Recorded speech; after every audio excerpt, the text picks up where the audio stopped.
Primeiro livro da Bíblia,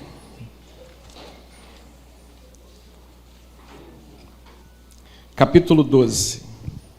Vou explicar a razão de usar um texto tão conhecido que esse alguém não está aqui não, pode ter certeza. Esse alguém deve estar lá em outro lugar, mas aqui não está não.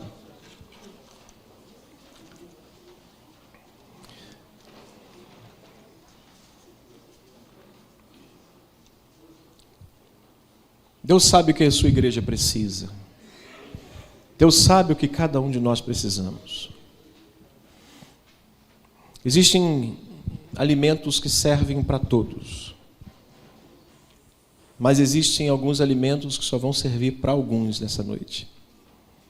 Outros talvez vão receber,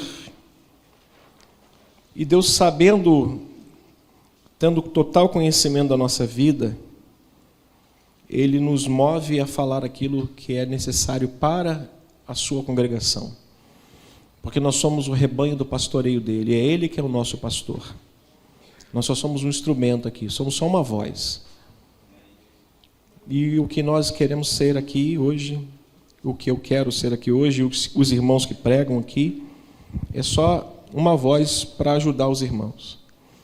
E tem dias que a gente é orientado por Deus a trazer uma palavra um pouco mais amarga, vamos dizer assim, de direcionamento, de exortação, como na palavra da semana passada, eu falei sobre 2 Timóteo, mas há dias que a gente às vezes precisa daquele palavra de alento, aquela palavra de encorajamento, aquela palavra que vai nos dar um novo ânimo, um novo fôlego, mas que não deixa de ter algumas exortações. Então hoje eu queria, com a ajuda de Deus, compartilhar com os irmãos uma palavra cujo tema falam de atitudes transformadoras. Atitudes que transformam não só a vida de quem está tendo, mas a atitude que transforma também a quem está ao entorno, à nossa volta. Mas para isso, primeiro eu preciso falar de uma atitude que este homem teve que foi negativa, que foi, de certa forma, uma exortação a não fazermos. E depois eu quero trabalhar algumas que podem, de fato, fazer com que a gente tenha essa atitude, que possa transformar a nossa vida e aquilo que está ao nosso entorno. Então, Gênesis 12, do verso 7 até o verso 10, vai dizer assim: apareceu o Senhor a Abraão e lhe disse, é uma promessa. Qual foi essa promessa? Diga ela comigo. Darei à tua descendência esta terra. O que ele fez? Ali edificou Abraão um altar ao Senhor que lhe aparecera. Passando dali para o monte ao oriente de Betel, ele armou a sua tenda, ficando Betel ao ocidente e Ai ao oriente. Novamente ali edificou um altar, grave esta palavra, edificou um altar ao Senhor e fez o quê? E invocou o nome do Senhor. Depois Abraão seguiu dali, indo sempre para o Neguebe. Verso 10. Havia fome naquela terra. Desceu, pois, a Abraão ao Egito, para aí ficar, porquanto era grande a fome na terra. Só até aí, e mantenha a sua Bíblia aberta, depois a gente vai procurar outro texto para a gente ler também, tá bom? Nosso Deus e Pai, me ajuda a transmitir a Tua palavra ao seu rebanho. Esse rebanho que não pertence ao Bispo Rubem, a nenhum de nós pastores. O que nós somos aqui é só uma voz. E quem prega aqui no culto de segunda, de quarta, de manhã, ou qualquer que seja o culto, quer seja um diácono, quer seja um discípulo ou um irmão nosso, são vozes que o Senhor usa para exortar, para corrigir, mas também para edificar e fortalecer a igreja. Que não seja diferente nesta noite. Usa-me com toda a minha limitação, com toda a minha incapacidade, mas que o Senhor use para a glória do Teu nome, para o bem do Seu rebanho, em nome de Jesus. Amém. Um dos inimigos mais severos da nossa fé, que mais precisa ser dominado, combatido e colocado sob total cuidado e observação nosso, é a nossa autoconfiança, autossuficiência. Aquela certeza plena de que eu tenho que aquilo que eu estou fazendo ou vou fazer está em completa comunhão com aquilo que Deus quer para a minha vida. Sem ao menos a gente ter a certeza de que é aquilo realmente que Deus quer para a nossa vida. Então, um dos maiores inimigos da fé cristã, da fé de um homem, de uma mulher, é quando ele tem autoconfiança em demasia. Você precisa ser confiante, você precisa ter confiança. Você precisa acreditar que você pode fazer uma coisa pela fé e faz. Paulo diz que isso é tão sério, tão grave, que em 1 Coríntios 3, 18 e 19, Paulo vai dizer: ninguém se engane a si mesmo. Se alguém dentre vós se tem por sábio neste mundo, faça-se de louco para ser sábio. Porque a sabedoria deste mundo é loucura diante de Deus, pois está escrito: ele apanha os sábios na sua própria astúcia. O perigo da nossa autossuficiência, da ideia de que a gente pode ser independente naquilo que a gente deseja e quer muito fazer. Quando uma pessoa alcança uma determinada vitória, eu uso essa expressão hoje, na sua vida, o perigo é que a sua autoconfiança pode fazê-lo pensar que ele é capaz de enfrentar e derrotar qualquer outra dificuldade a qualquer hora que ela aparecer, quando, na verdade, o que nós mais precisamos é depender da graça de Deus todos os dias. Veja se não foi isso que aconteceu com Abraão. Ele ouve a voz de Deus e obedece. Estamos certos disso? Ele ouviu Deus chamando ele: Abraão, sai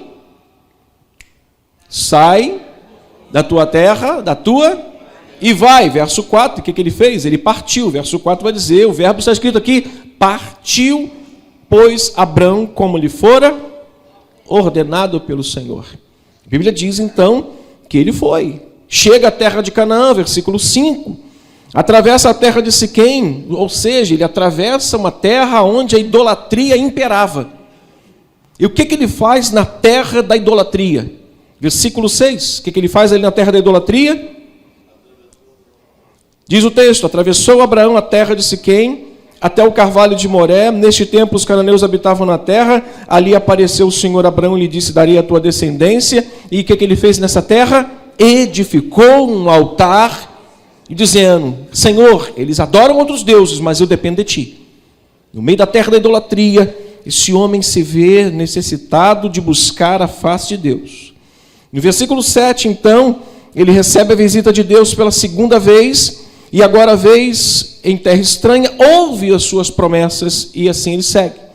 Quando chega no versículo 10, Abraão irá enfrentar o seu primeiro grande teste da sua nova fé, da sua nova jornada, da sua nova vida com Deus. Veja se não é uma nova vida com Deus, porque ele vivia numa terra estranha, ele vivia no meio da sua parentela. Agora ele vai viver uma nova fase da sua vida, uma nova fase da sua fé, e o propósito de Deus ao permitir este iniciozinho de provação na sua vida não foi apenas tentar avaliar a fé de Abraão, não foi apenas tentar dar uma guinada naquela fé, provando-a, mas sim, irmãos, purificá-la e remover dela todo vestígio de sabedoria e de confiança humana.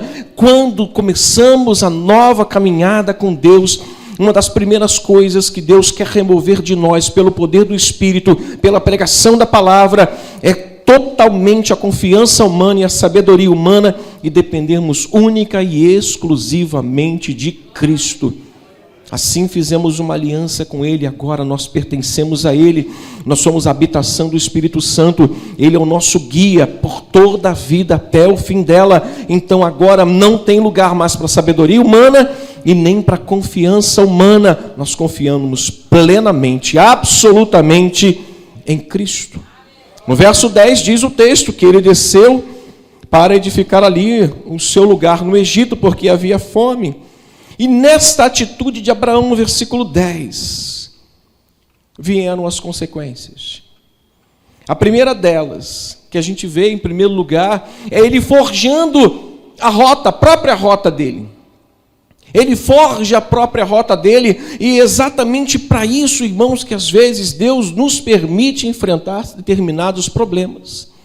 Não é só para fortalecer a nossa fé, não é só para nos avaliar, mas sim para purificar e remover da nossa vida todo vestígio de autoconfiança e de sabedoria humana, para a gente entender que todo dom perfeito, tudo vem de Deus. O pão que precisamos vem dele. A boa palavra que precisamos vem dele. Então nós precisamos cada dia mais pedir a Deus, remove e purifica todo vestígio de sabedoria e de confiança humana. Nós precisamos depender dia após dia mais de Deus. Amém, irmãos? Depender de Deus. Depender todos os dias de Deus. Não havia nenhum registro, se a gente olhar o texto desses poucos versículos que nós lemos, mas que a história passe, a história seja muito mais do que 10 versículos, nós não vamos ver registro aqui que eles estavam passando alguma necessidade. Você não está vendo aqui ele reclamando ou falando o texto bíblico que eles estavam com falta de pão, que eles estavam passando alguma necessidade. O texto é claro que diz: havia fome naquela terra, a terra que ele estava indo, a terra para a qual ele agora estava se dirigindo, e ele agora decide sair dali e ir para o Egito. E a Bíblia não diz claramente que havia necessidade por parte de Abraão para alguma coisa. Logo que Abraão chega no Egito ou ao Egito, ele começa a enfrentar os seus primeiros problemas desta atitude de tentar forjar a própria rota. Ontem, brincando com os irmãos, falando com os irmãos no Alvorada, na posse, eu voltava de uma região desconhecida e precisei ligar o aplicativo. Eu estava distante de casa e falei: vou ligar o aplicativo para que eu não entre em estrada errada. E ao ligar o aplicativo, ele foi me levando a 500 metros entre a 20 quilômetros, e eu estou lá obedecendo o aplicativo, estou lá seguindo o aplicativo. Só que cheguei em um determinado lugar, eu já conhecia, eu já me sentia em casa. Eu falei: agora desliguei o aplicativo, vou economizar. Só que tinha uma reta e tinha um caminho para a esquerda. Eu falei: eu vou seguir a esquerda, que é normal, é mais perto. Quando eu entrei para a esquerda, eu só encontrei aquelas luzes vermelhas na minha frente. Assim, eu falei: Jeová das galáxias. Aí quando eu liguei o aplicativo, estava me dando 2h50 para chegar em casa. E se eu fosse pelo outro caminho, eu tinha, tanto um quanto o outro, 47 a 55 minutos para chegar em casa. Estava marcando 2h40 e poucos minutos para chegar em casa. E eu não estava conseguindo encontrar um retorno seguro, porque os demais retornos eram dentro de comunidades que eram perigosas para mim, para minha família. Eu disse: meu Deus, eu quis forjar, eu construí a minha própria rota. E a primeira consequência que Abraão vai enfrentar, quando ele chega no Egito, a primeira coisa, e a mais grave de todas, é que ali ele não tinha um altar para pedir a direção de Deus na sua vida. Esse é o grande perigo, irmãos, quando a gente tenta forjar o nosso próprio caminho, que a gente tenta preparar a nossa própria estrada, a gente possa idealizar o nosso próprio futuro, sem que a gente considere que Deus tem o melhor para a nossa vida. Esse é o grande perigo. Nós nos afastamos do seu altar, nós nos tornamos independentes. Veja que esse homem agora não só deixa de ter um altar para buscar a Deus, ele começa a agir como um descrente. Quando a gente se afasta da oração, quando a gente se afasta da importância de ser um homem e uma mulher de oração, a gente age como um descrente. A gente age como pessoas que não conhecem a Deus. Ele vai dizer para Sara: Sara, nós estamos indo para uma região perigosa, nós vamos encontrar homens perigosos, você é uma mulher bonita, cuidado, não diga que tu és a minha mulher, senão eu vou morrer. Veja que a consequência foi: não tinha um altar de buscar adoração a Deus, ele agia como um descrente, ele estava com medo de ser morto pelos homens do Egito, e agora ainda ele tem uma amnésia histórica, uma amnésia daquela promessa que Deus tinha feito para ele no versículo 3, no versículo 7. Quais são as promessas? Verso 3, leia bem forte. Ele esquece disso. Eu abençoarei os que te abençoarem, e amaldiçoarei os que te amaldiçoarem, em ti serão benditas as famílias da terra. E o verso 7, ele aparece ainda, diz: Abraão, eu darei a você esta terra. Ou seja, havia algo muito maior. E veja como a gente às vezes limita Deus querendo resolver pequenos problemas, quando na verdade Ele tem uma enorme promessa para a nossa vida.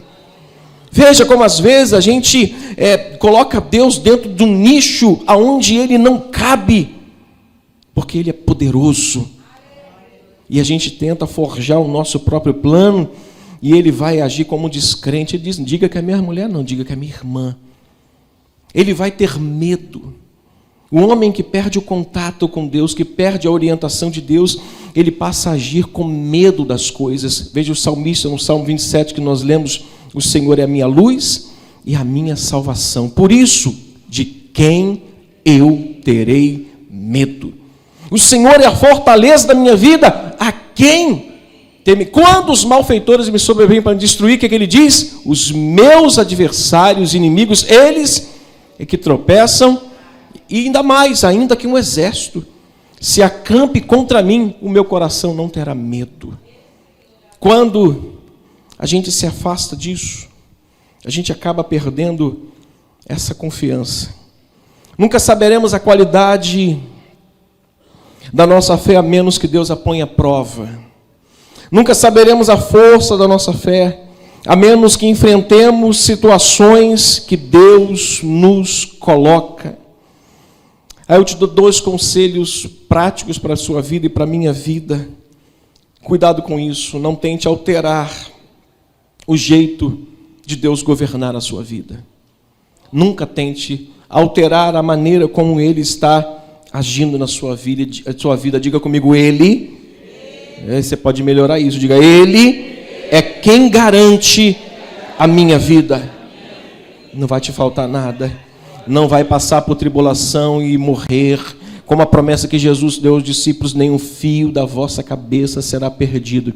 Vocês vão sofrer até o fim da vida de vocês, mas não será perdido um fio de cabelo. E se no caminho vocês morrerem, nenhum fio de cabelo será perdido, porque o corpo vai, mas a alma está preservada. Então a promessa se cumpre, quer na vida, quer na morte, irmãos. Não tente fugir dos problemas que Ele nos coloca diante de você e de mim, porque Ele é quem apresenta as mesmas soluções para que a gente enfrente esses problemas.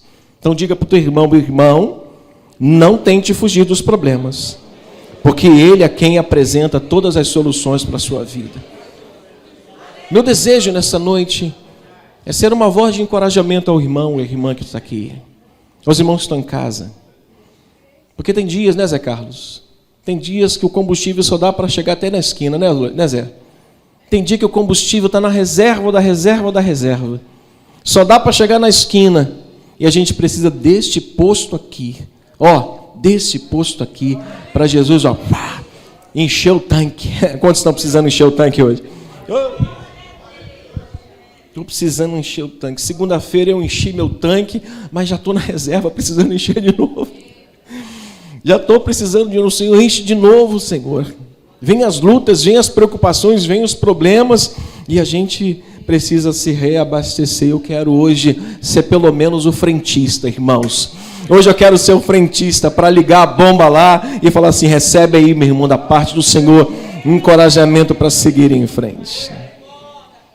Quando os problemas surgirem, irmãos, quando os problemas surgirem, como surgiu na vida desse patriarca, nós precisamos ter atitudes transformadoras. Atitudes que transformem não só e afetem só a nossa vida, mas quem está ao nosso entorno positivamente e não negativamente. Como fez Abraão, que colocou a sua família em risco, que colocou a sua própria vida em risco, colocou a sua fé em risco, colocou a sua integridade física em risco, colocou tudo em risco por conta de um problema que ele enfrentou, esquecendo de que Deus tinha feito uma grande promessa na sua vida: eu te abençoarei. Eu te darei esta terra, Abraão. Se Deus prometeu uma coisa tão grande, o que era uma fome para Abraão? Olhou para Deus resolver aquele problema. Então, nós às vezes acumulamos problemas na nossa vida, esquecendo de que Deus é tão poderoso, tão grande. É só esperar acontecer e continuar, e não deixar que as lágrimas embace o olhar, e não deixar que a tristeza tire a força do caminhar. Continuar. É só esperar acontecer. Temos que esperar acontecer. E para ilustrar, irmãos, essas atitudes transformadoras, eu tenho 2 personagens que eu queria compartilhar com os irmãos e extrair muitos ensinamentos desses 2 personagens. O primeiro dele, na verdade, são 11 personagens. O primeiro deles são os 10 leprosos. São os leprosos que estavam, não 10, mas muitos outros que estavam ali, narrados em 2 Reis, capítulo 7. Por favor. Atitudes transformadoras que afetam a nossa vida e de quem está ao nosso entorno. Atitudes que você hoje pode fazer e ter de forma positiva, que vai afetar tantas pessoas ao seu entorno. Por gentileza, 2 Reis. Não vamos ler todos os 14 versículos que eu quero, ou os 13, mas vamos ler pausadamente e ver o que eles nos ensinam. Diz assim: 4 homens leprosos estavam à entrada da porta, só para contextualizar aqui, rapidinho. O país estava enfrentando uma crise monetária, uma crise moral e uma crise espiritual. Ou seja, o pacote estava formado.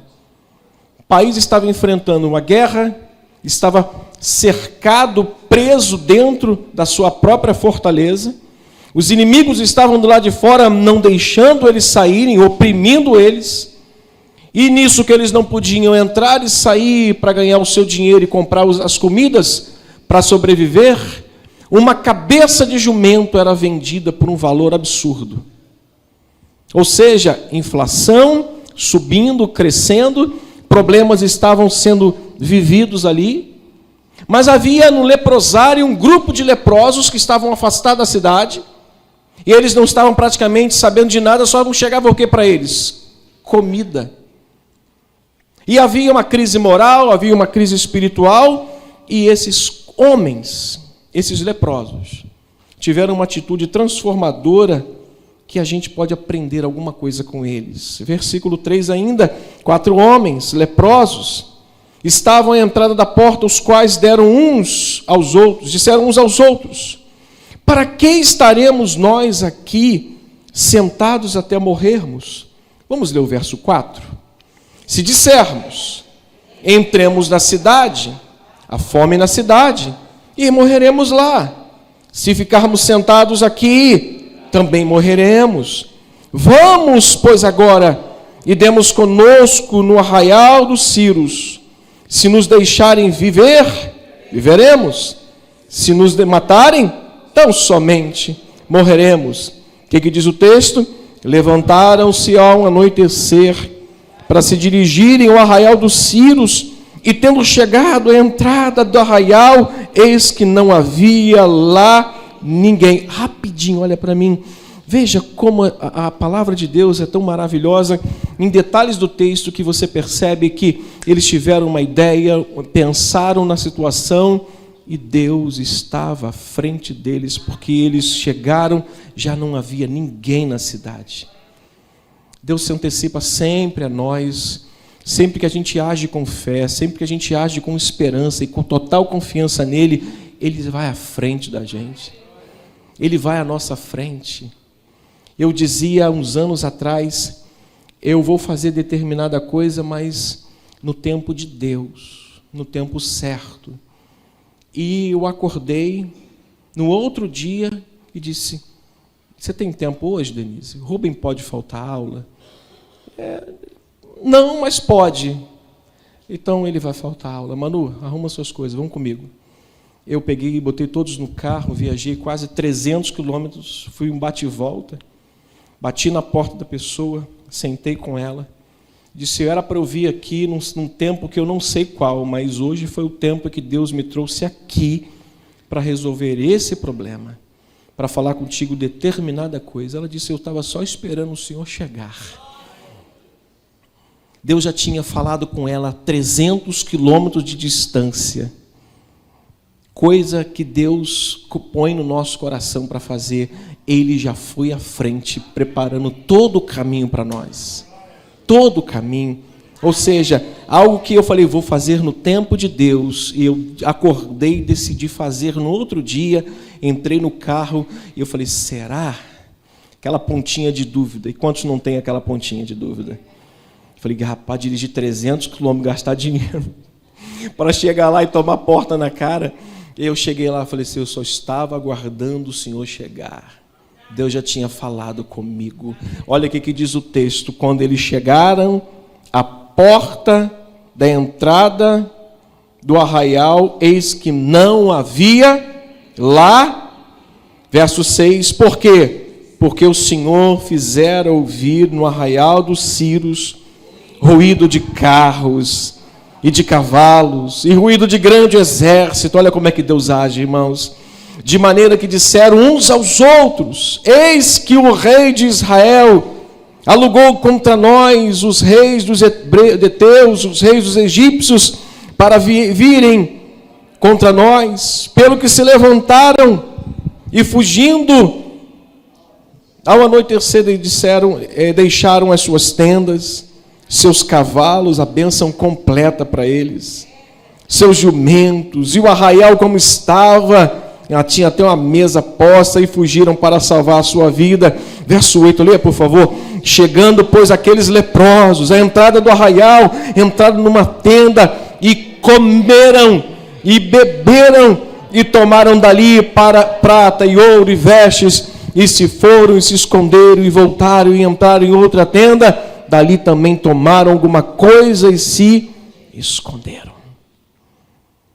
Eles estavam dizendo o seguinte, se a gente ficar aqui, a gente vai morrer de fome. Se a gente sair, a gente pode morrer de espada. Então vamos fazer o seguinte, quer vivamos, quer morremos, vamos sair daqui. Só que não ficou aí, irmãos. A Bíblia diz, no texto seguinte, a partir do verso 9, que eles arrazoavam uns aos outros e disseram assim, vem cá, vamos transformar isso para bênção para outras pessoas também? Vamos até a cidade, vamos até Judá, vamos ao rei. A Bíblia diz que eles foram ao rei, à porta da entrada da cidade. Eles começaram a gritar e dizendo assim, tem comida! Atitudes, irmãos, que transformam não só a nossa vida, mas transformam a vida também das pessoas. Deixa eu dizer algo para os irmãos rapidinho. A intenção do mal, quando nos sobrecarrega de problemas, é de nos fazer parar de pensar. Quando a gente está sobrecarregado de problemas, de angústias, de aflições, quando a fome vem como veio para Abraão, nós somos incapazes de parar para pensar. Pensar em quê? Pensar num Deus que tem promessas incontáveis para a nossa vida. Ao invés de, antes de qualquer coisa, tomar uma atitude para nos arrependermos depois, parar para pensar. Pensar na palavra de Deus, pensar num Deus tão grande que nós servimos, parar de raciocinar, parar de reagir. O que o problema faz, a sobrecarga dos problemas fazem na nossa vida, nos fazem parar de pensar, nos fazer parar de reagir diante das situações. Eles estavam isolados da cidade por causa da doença. Se eles não morressem por causa da lepra, morreriam por causa da fome. Foi então que eles pensaram. Meu irmão, está enfrentando uma luta, não deixe de pensar. Não deixe de olhar para Deus, não deixe de pensar na promessa que Deus tem para a sua vida. Os problemas estão aí para remover da sua vida, ou para forjar a sua fé e para purificá-la de toda a autoconfiança e dizer, Senhor, eu confio só no Senhor. Nossos problemas precisam nos fazer pensar. Diga isso comigo, meus problemas, minhas lutas, precisam me fazer pensar com a mente de Deus e reagir com a força do Espírito Santo. Pensa com a mente de Deus. Pensa com a mente de Deus e reaja no poder do Espírito Santo. Eu vou. Se eu morrer, como Esther dizia, se perecer, perecer. Mas eu vou falar com o rei. Então nós vamos lá. Nós vamos na força do Espírito Santo. Versos 3 e 4 diz que eles enfrentaram o problema com entendimento, mas também com coragem. Verso 5, eles enfrentaram o inimigo pela fé. Eles disseram, vamos lá. Olha para mim. Vai lá, meu irmão. Tenha fé. Santinha. Como diz Jeremias Pereira, ô gente boa, acorda aí. Só falta só a blusa estampada. Ô gente boa, acorda. Tem gasolina para o teu carro hoje continuar seguindo. Teu carro não vai parar não. Teu carro não vai parar.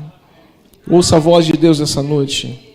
Eles obtiveram o resultado da sua decisão. Versículo 8, nós acabamos de ler. Eles comeram, eles beberam. Saíram de uma tenda, foram para outra, continuaram comendo, continuaram bebendo. E disseram, a gente está tão cheio que agora a gente quer dividir um pouquinho dessas bênçãos. Vamos lá avisar para o rei. E a Bíblia diz que o rei foi lá e disse, deve ser armadilha dos Círios. Eles só estão esperando que a gente abra a porta da cidade para eles entrarem. Aí alguém teve uma boa ideia, dizendo assim, não, rei, faz o seguinte, manda 5 só. E vá lá com os poucos cavalos que a gente tem e vê se é verdade dos leprosos. Aí a Bíblia diz que eles foram, chegaram lá, é verdade, tem comida para todo mundo. Aí a profecia de Eliseu começou a se cumprir, mas isso é outra história. Versículos 9 e 10, eles fizeram aquilo que a atitude transformadora que a gente precisa ter no meio dos problemas deve fazer. A Bíblia diz que eles testemunharam. Olha o que diz o verso 9. Então, disseram uns para os outros, não fazemos o bem. Não fazemos o bem. Este dia é o dia de boas novas. E nós nos calamos. Se esperamos até a luz da manhã, seremos tidos por culpados. Agora, pois, vamos e anunciemos a casa do rei. É isso que nós precisamos fazer. Atitudes que transformam não só a nossa vida, mas anunciar as boas novas a todos que precisam também desse mesmo alimento que nós temos comido. O segundo personagem que eu finalizo e falo é do apóstolo Paulo, que teve uma atitude que transformou não só a sua vida, o seu problema, a sua adversidade, mas também a vida de 200 e tantas pessoas que estavam no navio com ele. E eu falo isso em Atos 27, por favor. Só para a gente finalizar aqui. Atos 27, 21 ao 26. Paulo está preso, não está num transatlântico, num cruzeiro, ele está simplesmente no navio preso, ele está indo para Roma. Paulo, conhecedor dos mares, e disse, olha, não é bom que a gente vá viajando agora, espera, não vá por esse caminho, é perigoso, nem quis dar ouvido a Paulo, porque era um prisioneiro. Pegaram um vento sul, uma tempestade forte, o barco começou a sofrer, e quando todos estavam já desesperados, verso 21 diz, leia comigo, por favor, para você acordar. Havendo todos estado muito tempo sem comer, Paulo, pondo-se em pé no meio deles, disse, senhores, na verdade era preciso terem me atendido e não partido de Creta para evitar este dano e perda. Mas já agora vos aconselho, bom ânimo, glória a Deus. Mas já agora vos aconselho, bom ânimo. Por quê? Porque nenhuma vida se perderá entre vós, mas somente o navio. Por quê? Porque esta mesma noite, o anjo de Deus, de quem eu sou e a quem eu sirvo, esteve comigo dizendo, bem forte, Paulo, não temas, é preciso que compareças perante César, e eis que Deus, por sua graça, te deu todos quantos navegam contigo. Portanto, disse Paulo, senhores, tende bom ânimo, pois eu confio em Deus, que sucederá do modo por que me foi dito, porém, é necessário que a gente vai dar lá numa ilha. Atitudes que transformam, irmãos. Esta é a atitude que nós precisamos ter. A primeira delas, Paulo repreende. Hoje é um dia que eu creio que Deus separou para renovar o nosso combustível. Colocar um aditivo no nosso combustível da fé, para que a gente possa dizer assim, Deus está realmente comigo. Foi um lapso de falta de fé. Foi um lapso de falta de confiança em Deus. E Paulo repreende aquela tripulação. A repreensão, irmãos, é fundamental para o despertamento da fé. Às vezes é necessário que a gente pegue a pessoa e dê um solavanco. É uma particularidade minha e da minha família. Todo mundo sabe que depressão é algo que você dorme sem ela e pode acordar com ela abraçada contigo. É uma doença do século, uma doença silenciosa. Ela tem os seus sinais e eu sempre tive um acordo com minha mulher. Falei, Denise, o dia que você me ver prostrado, me levanta, me sacode, me joga um balde de água gelada, não me deixa ficar prostrado, porque o dia que eu te ver prostrada, eu vou te sacudir, vou te botar de cabeça para baixo, mas eu não deixo essa moça entrar na minha casa, depressão na minha casa, não, porque nós temos um Deus vivo e poderoso. Então nós precisamos ter atitudes para a nossa própria vida, mas também na vida de alguém que nós tanto amamos, irmãos. A segunda atitude que ele tem está no versículo 22 ao 26. Ele encoraja. Ele é um encorajador. Ele é alguém que viu que aquela situação estava perdida, mas ele confiava em Deus. E a Bíblia diz que ele encorajava, dizendo mais, verso 22, mas já agora vos aconselho bom ânimo. Sai daqui nessa noite com bom ânimo. Um ânimo novo. Está difícil, mas Deus tem planos, tem promessas para a nossa vida. Terceira atitude desse homem, ele demonstra uma fé e um exemplo. 33, olha o que diz o texto, por favor. Enquanto amanhecia, o que Paulo fazia?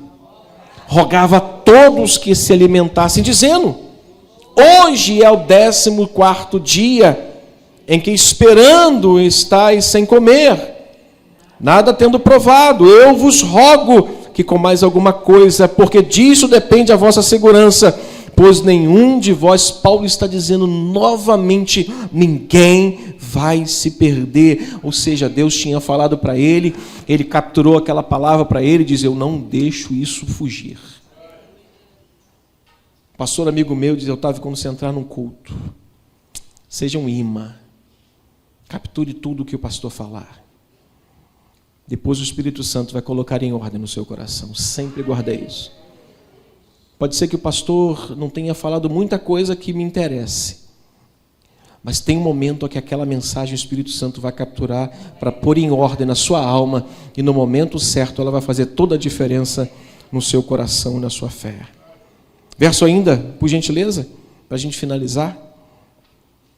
E a Bíblia diz que no verso 35, tendo dito isso, tomando um pão, deu graças a Deus na presença de todos, e depois de partiu, começou a comer. E versículo 36 vai dizer algo tremendo, todos cobraram ânimo, e se puseram também a comer. Estávamos no navio, quantas pessoas? 276 pessoas ao todo, refeitos com a comida, começaram a trabalhar, aliviando o navio, lançando trigo no mar. Nós precisamos, no meio dos problemas, ter atitudes como as dos 4 leprosos, de falar o seguinte, olha, se a gente ficar paralisado aqui, a gente vai morrer. Então vamos morrer guerreando, vamos morrer trabalhando, vamos morrer agindo, vamos fazer alguma coisa. E como de Paulo, irmãos, que ele olha para a situação e diz, eu creio em Deus. Você crê em Deus? Então a gente tem que agir assim. Versículo 39 e 44, eu finalizo, Paulo espera. Não adianta nada ter feito tudo isso, repreender, encorajar, aconselhar, demonstrar fé e exemplo, sem que ele tivesse a paciência de esperar as coisas de Deus acontecer na hora certa. Olha o que diz o verso 39 ao 44, vamos juntos. Quando amanheceu, não reconheceram a terra, mas avistaram uma enseada onde havia uma praia. Então consultaram entre si se não podiam encalhar ali o navio. Levantando as âncoras, deixaram-no ir o mar, largando também as amarras do leme. E alçando a vela de proa ao vento, dirigiram-se para a praia, dando, porém, no lugar onde duas correntes se encontravam, encalharam ali o navio. A proa encravou-se e ficou imóvel, mas a polpa se abriu pela violência do mar. O parecer dos soldados era que matassem os presos, para que nenhum deles, nadando, fugisse. Mas o centurião, querendo salvar a vida de Paulo, impediu-os de o fazer e ordenou que os que soubessem nadar fossem os primeiros a lançar-se ao mar e alcançar terra. Quanto aos demais, que se salvassem uns em tábuas e outros em destroços do navio. E diz o texto, e foi assim que todos se salvaram na terra. Atitudes que transformam a nossa vida, que transformam a vida das pessoas. Então, irmãos, a nossa dependência tem que estar total e absoluta em Cristo. Não faça nada sem a direção de Deus. Não deixe o seu altar de oração, porque disso depende a sua vida. Quando a gente abandona Deus, o seu altar de oração, nosso coração começa a percorrer caminhos perigosos. Guarde isso no seu coração. Nosso coração é demasiadamente corrupto, disse Jeremias, e perverso, quem o conhecerá? Então vamos depender absolutamente de Deus. Lições. As tempestades nos sobrevêm geralmente quando desobedecemos a voz de Deus. Problemas às vezes servem também para revelar o caráter da nossa fé. A Bíblia diz ali que muitos abandonaram o navio, pularam. Nem as tempestades mais fortes, irmãos, é o que eu aprendo, podem esconder a face de Deus ou frustrar os seus planos. As tempestades, os problemas que enfrentamos, nos dão a oportunidade também de transformar a nossa vida e de testemunhar na vida de pessoas. Que assim seja na sua vida e na minha vida, irmãos. Paulo, naquele momento, era a pessoa mais importante daquele navio. Você talvez possa ser a pessoa mais importante na vida de alguém quando você tem atitudes assim. Está todo mundo vendo o problema. Você para pensar. Diz, não, calma. Deus tem um plano. Deus tem uma promessa. E aí o Espírito Santo coloca todo o caminho detalhado para você. Você segue e todos, a Bíblia diz que todos se salvaram. Que Deus te abençoe. Recebe esse combustível.